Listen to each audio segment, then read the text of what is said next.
Good morning, church. I want to open your Bibles to 1 Corinthians chapter 7, 1 Corinthians chapter 7, and I will join you there shortly. Around the time of the end of Jesus' ministry, the Pharisees and the Sadducees decided to continue to meet with him and try to trap him in his words. And it was at that time the Sadducees, who say there is no resurrection, came to him with a question. "Teacher," they said, "Moses told us that if a man dies without having children, his brother must marry the widow and raise up offspring for him.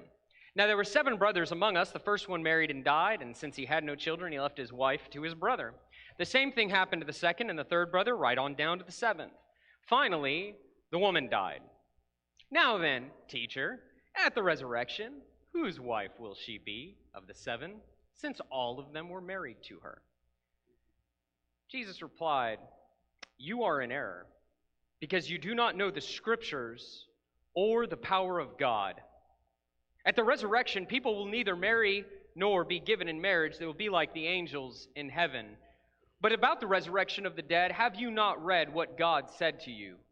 I am the God of Abraham, the God of Isaac, and the God of Jacob. He is not the God of the dead, but of the living." When the crowds heard this, they were astonished at his teaching.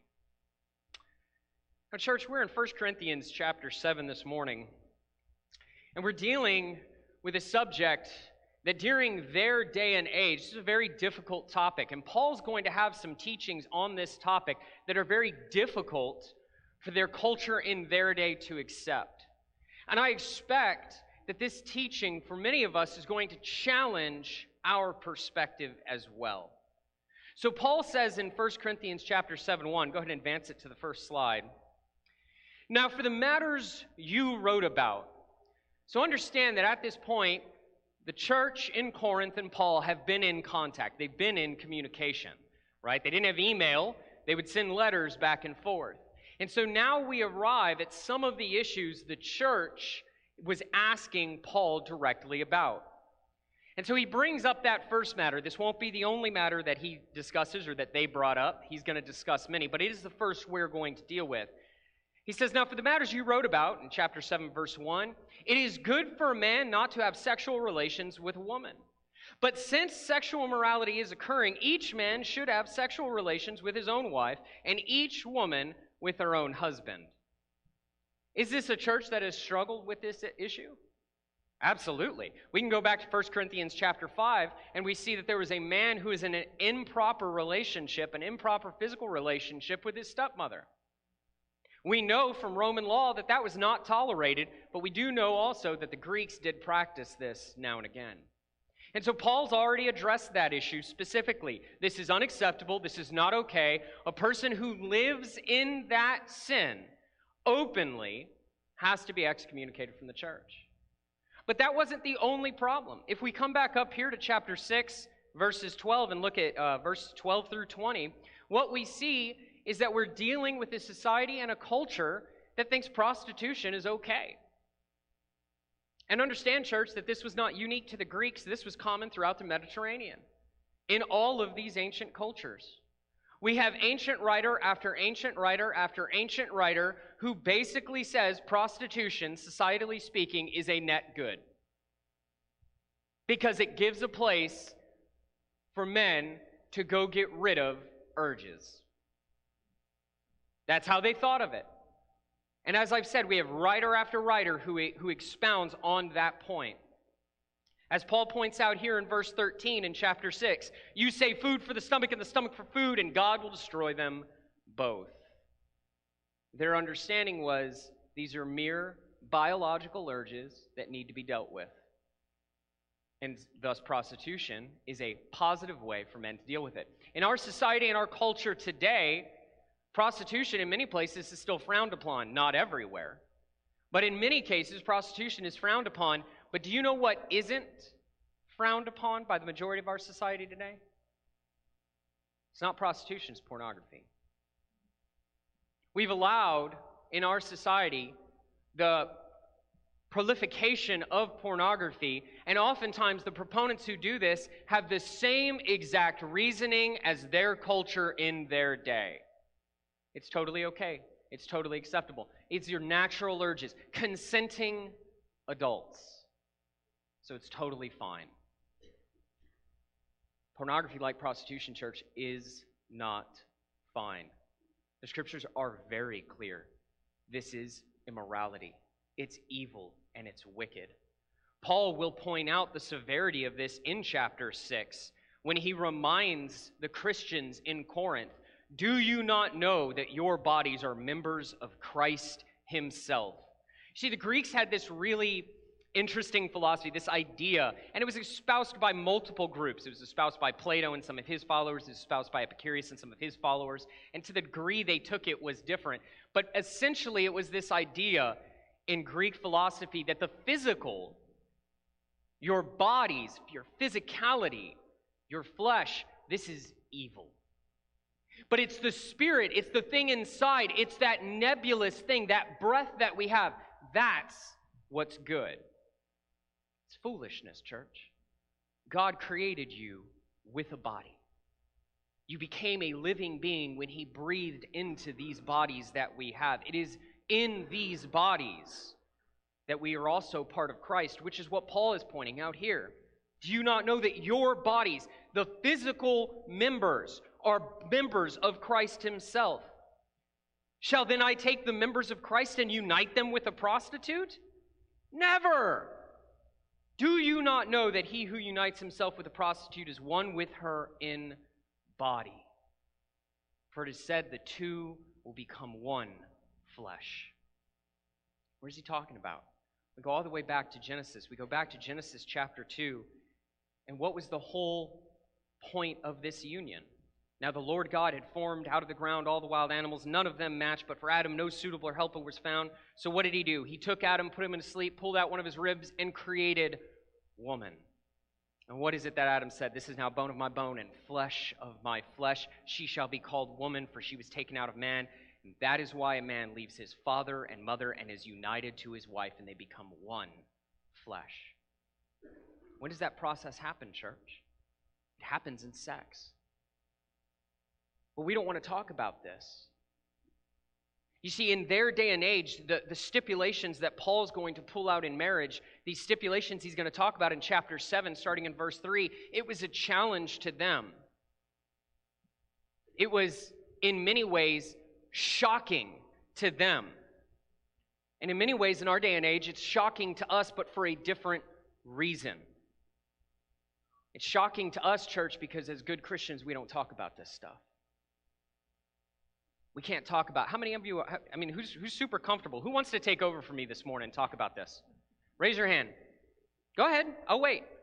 Anybody want to come up here and talk about sex in front of all these people at church? Nobody? I don't know if anybody who wants to do that. That's funny, because if you send your kids to public school, the kids in their class have no problem talking about it. If you let your kids watch Netflix and the TV shows they watch on Netflix have no problem talking about it. Church, come on. You go to the public library, you go to the kids section, and they're teaching our 2- and 3-year-olds about this stuff now. And we can go right now. We can put a pause on this. I'll come back. I'll go to the public library, check out a book. Bring it up here and show you. Are we ready to go? How long are we going to ignore this topic, church? How long are we going to allow the enemy and the world to teach our children about this topic? Because we're embarrassed and uncomfortable. My advice to you, church, is get over it. Get over it. Sex is a gift from God. It is an awesome thing. He made it, He designed it, and He gave it to us. We need to be the ones talking about this. We need to be the ones championing this. We should be the ones proud of this. And yet we walk around and we act like, oh my gosh, the preacher said sex. What are we going to do? What are we going to do? Can you believe that preacher from the pulpit talking about this stuff? What are you ashamed of, church? What are you ashamed of? Did our God not make this? Did He not give this as a gift? What are we ashamed of? Paul's not ashamed of it. And he looks at the Corinthian church and he says, but since sexual morality is occurring, each man should have sexual relations with his own wife and each woman with her own husband. What was going on is Paul has an opinion on this topic, and he's going to talk about it at the end of this section. He's going to talk about how he wishes everyone was like him, celibate. And the reason for that is quite simple. When you are celibate, when you don't have a wife, when you don't have children, when you don't have any of that, you can be fully devoted to the Lord's work. Paul's going to talk about that. And I would guess, based on this text, that he's talked to this congregation about this before because they're confused on it.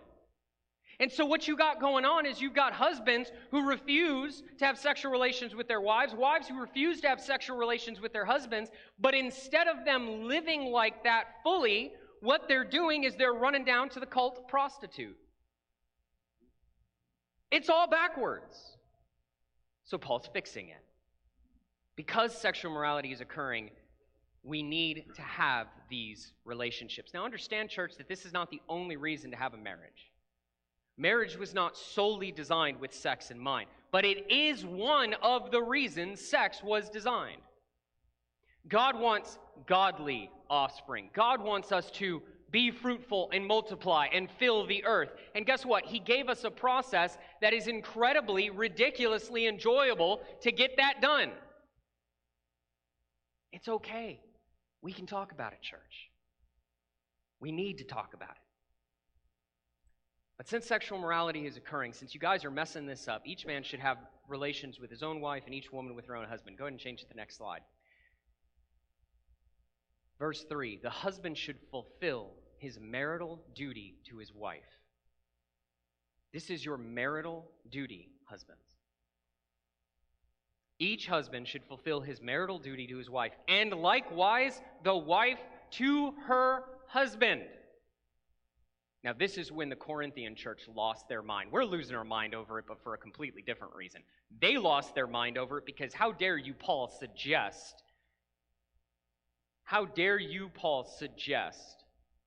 that the husband has a duty to his wife?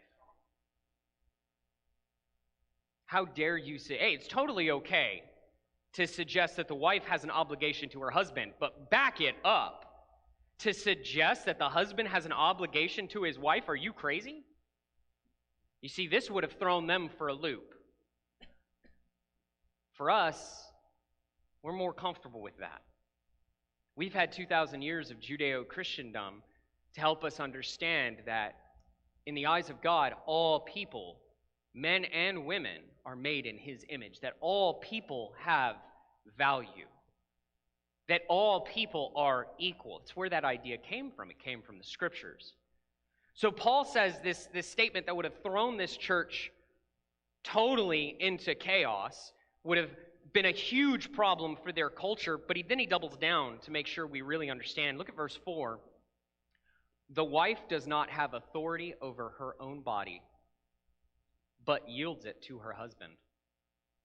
In the same way, the husband does not have authority over his own body, but yields it to his wife. They lost their mind when they heard that. Just like many of us in here are losing our minds because Paul says this. Wives, let me make it abundantly clear to you. You have an obligation and a duty to your husbands. Period. Your body does not belong to you. And I don't care what the world, I don't care what society, I don't care what culture, I don't care what any of them have to say on the matter. You are not your own. Church, why do you think marriage is such a big deal? See, our society treats it like it's a game. Well, I'll get married and then I'll get divorced and it's a lot of fun, it's okay. It is not a game. You need to teach, parents, your daughters, that when they're getting married, they are giving themselves fully to someone else. That in the eyes of God, they no longer belong to themselves, but to that man they are marrying. If we taught that to our daughters, do you think they'd be a little bit more careful about the men that they choose to get married to? Parents, do you think if we had that expectation, do you think we'd be a little bit more active in the process of our children choosing mates? I've got 2 daughters myself. And they're all praying that Malachi is actually a girl. So maybe 3. Who knows? They can make mistakes, right? Doctors aren't perfect.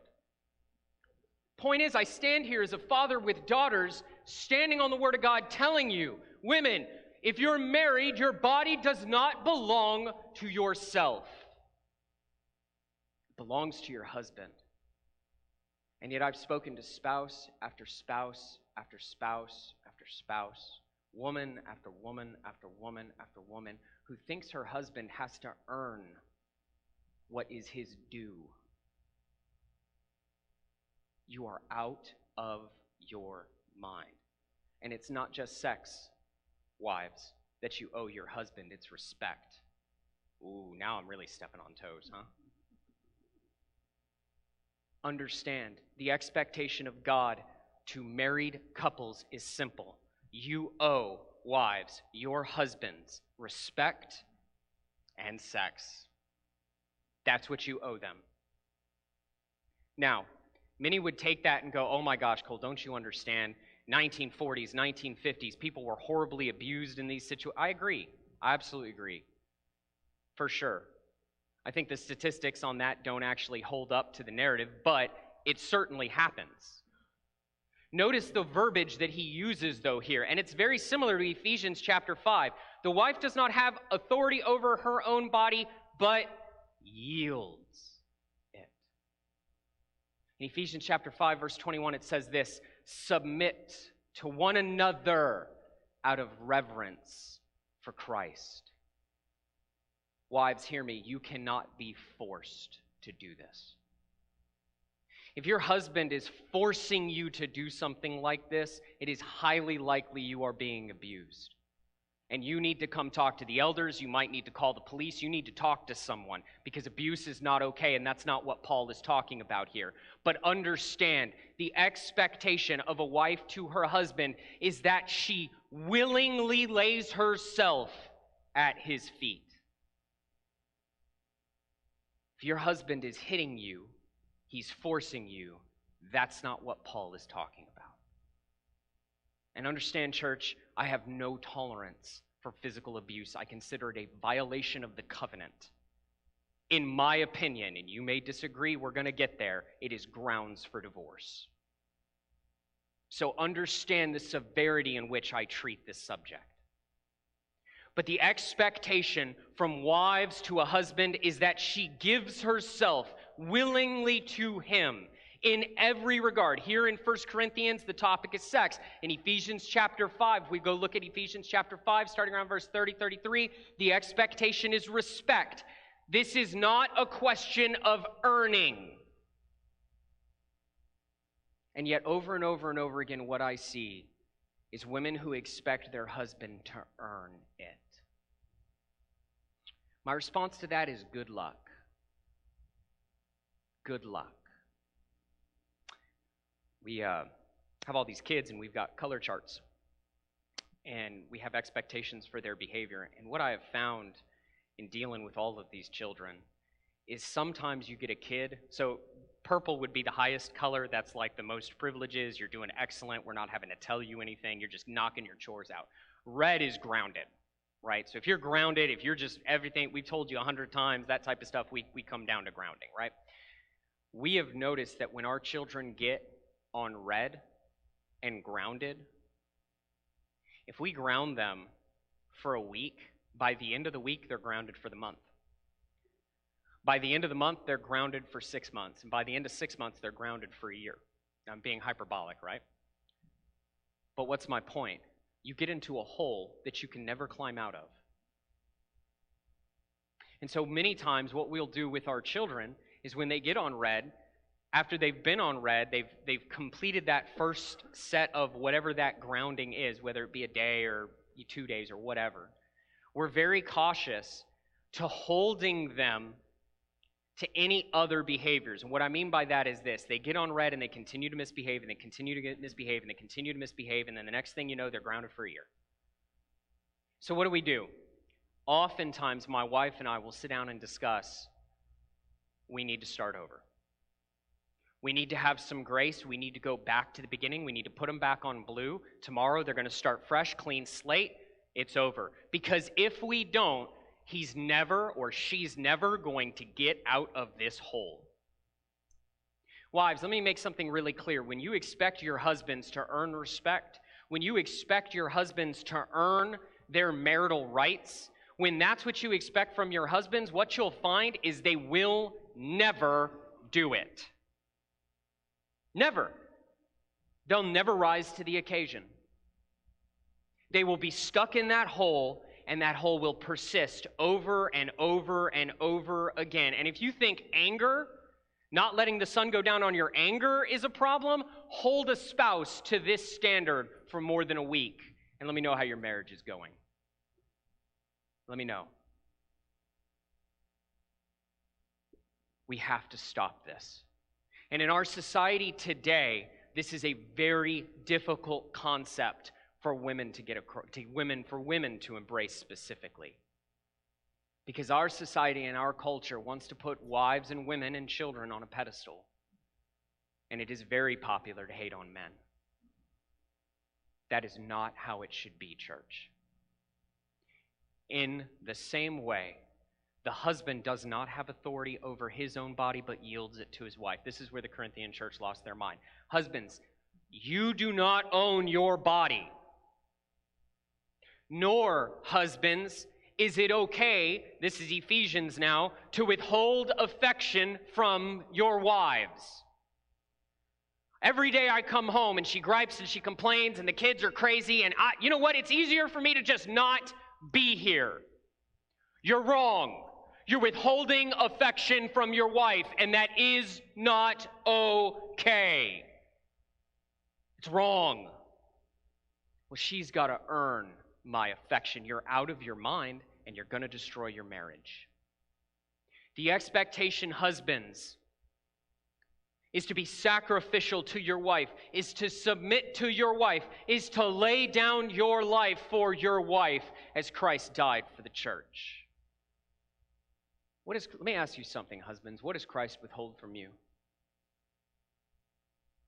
You tell me, what does Christ withhold from you? Did he not die to wash you clean? Do you not look towards his grace and his mercies fresh every day? Does he not pour them out, blessing after blessing on our heads? Now look at Christ and how he treats us, the church, and look at how you treat your wives, and you tell me it's the same. You tell me it's the same. I'll wait. If you look at Christ's behavior to the church and you look at your own behavior to the wife and you don't see a one-to-one comparison, you've got a problem, husbands. Because the expectation of God is quite simple. You die for your wife. And ever since the garden, what has been the problem for husbands? Apathy. I don't want to do what I know I have to do. Men, we cannot continue. Husbands, we cannot continue to go down this road. Look at verse 5. Do not deprive each other.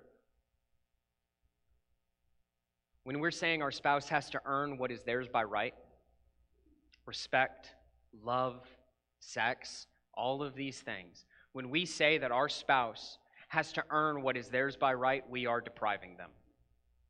It is that simple, church. It is that simple. Paul warns the Corinthian church, do not deprive each other except perhaps by mutual consent and for a time, so that you may devote yourselves to prayer.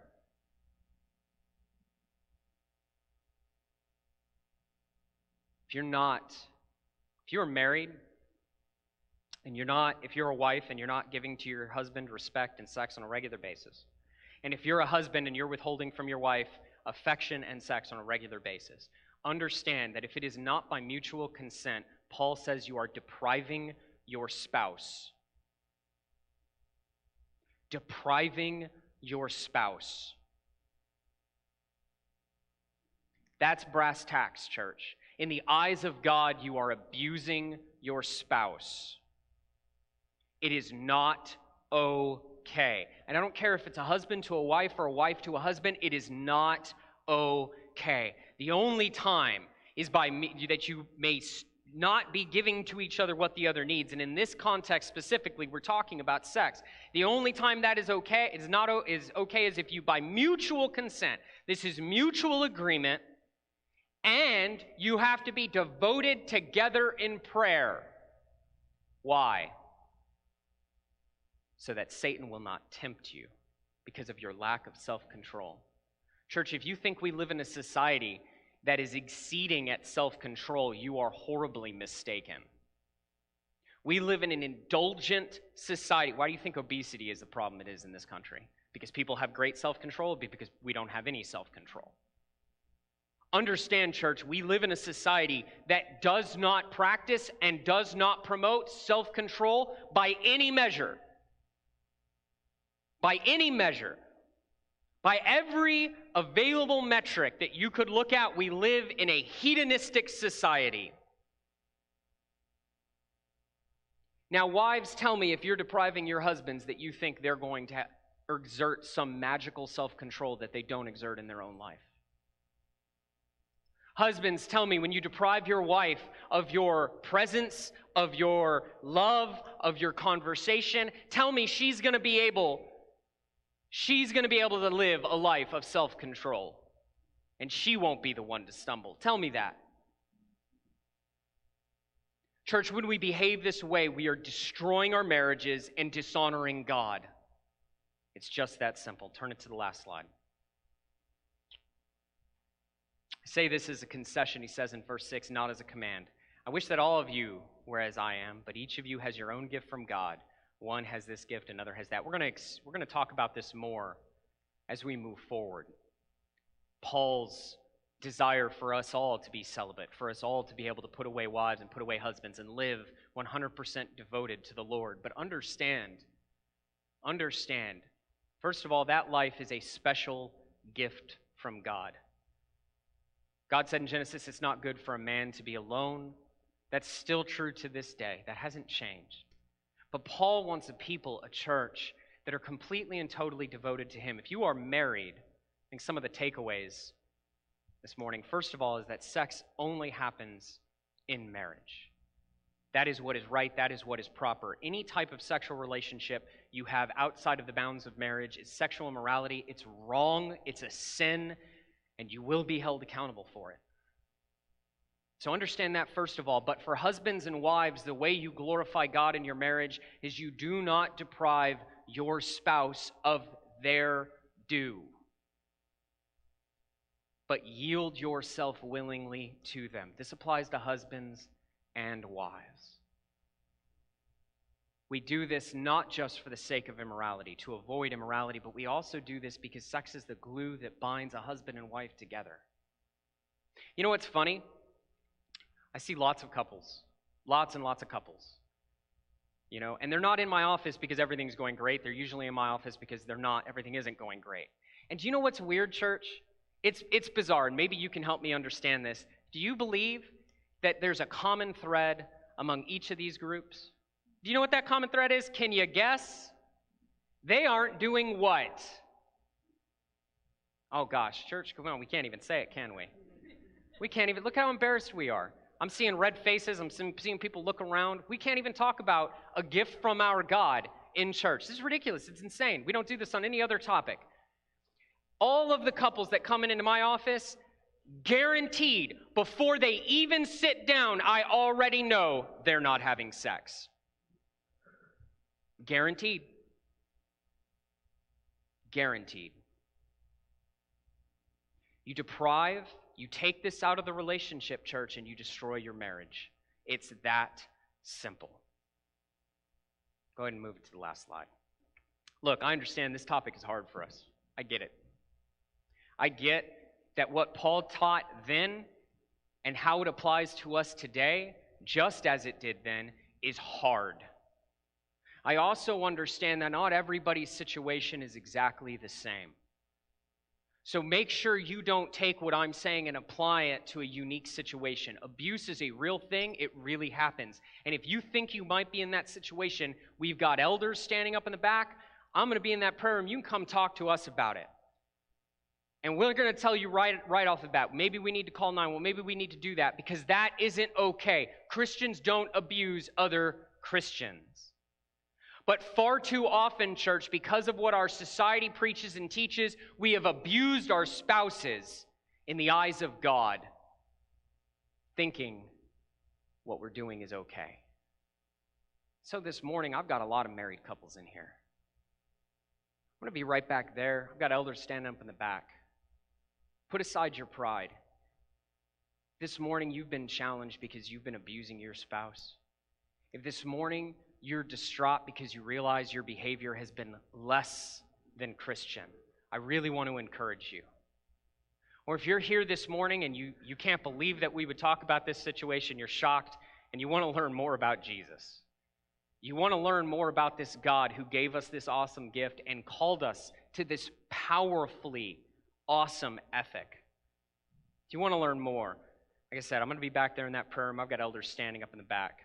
Church, this is no topic that we need to be embarrassed about. I ask that you come as we stand and as we sing.